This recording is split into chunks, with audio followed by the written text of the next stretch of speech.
Edi Mulyadi datang ke Kalimantan untuk menjalani sidang adat. Edi Mulyadi dinilai telah menyinggung masyarakat Kalimantan terkait ibu kota negara di media sosial.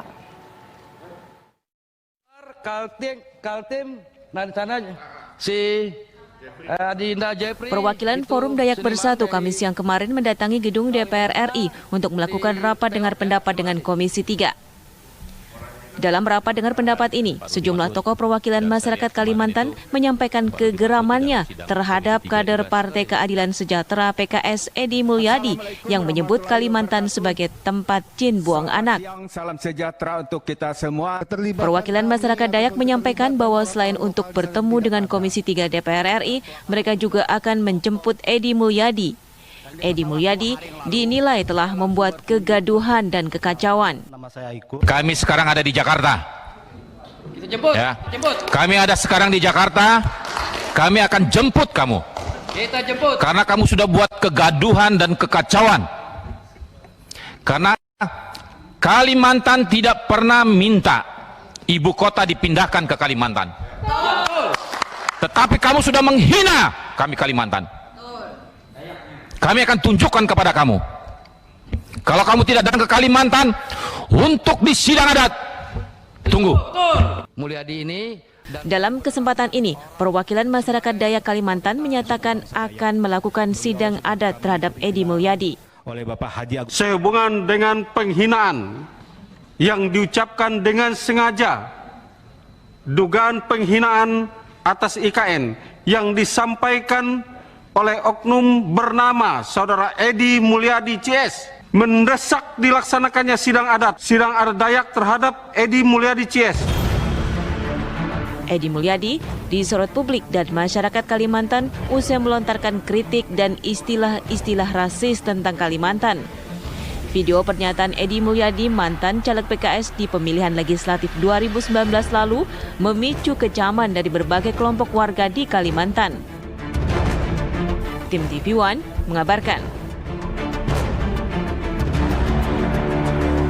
Video pernyataan Edi Mulyadi memicu kecaman dari berbagai kelompok warga di Kalimantan. Bagaimana kajian hukum pidana terkait dugaan kasus penghinaan yang dilakukan Edi Mulyadi ini? Lalu bagaimana pula kajian mikroekspresi melihat pernyataan Edi Mulyadi yang dianggap lakukan penghinaan dan juga permintaan maaf dari Edi?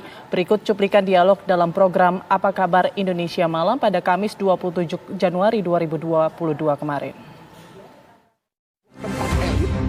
Sendiri yang harganya mahal punya gedung. Video pernyataan Edi Mulyadi, mantan caleg PKS di pemilihan legislatif 2019 lalu, memicu kecaman dari berbagai kelompok warga di Kalimantan. Pasarnya siapa? Kalau pasarnya kuntilanak genderuwo, ngapain kau bangun di sana? Gelombang unjuk rasa berbagai kelompok masyarakat yang meminta proses hukum terhadap Edi.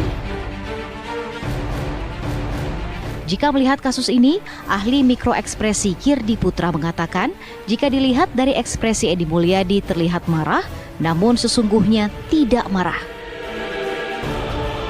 Hal ini bisa dilihat orang-orang di sekitarnya masih bisa tersenyum dan tertawa.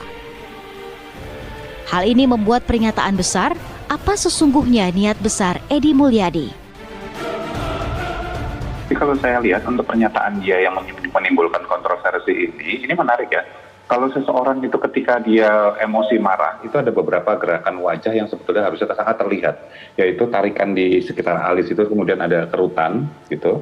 Kemudian juga bibirnya lebih menipis dan mengencang. Tapi kalau kita lihat dari awal sampai akhir, hanya beberapa bagian yang terlihat seperti itu, tapi mayoritas mungkin lebih dari 90% itu tidak terlihat gerakan tersebut. Ini artinya adalah saya lebih cenderung melihat bahwa Edi saat ini itu kayak terlihat marah gitu. Jadi itu menimbulkan pertanyaan di saya. Ini baru saya ya, pertanyaannya adalah kalau dia terlihat marah sementara tidak benar-benar marah dan informasi yang dia sampaikan itu bukan informasi yang menurut saya cukup valid, gini loh.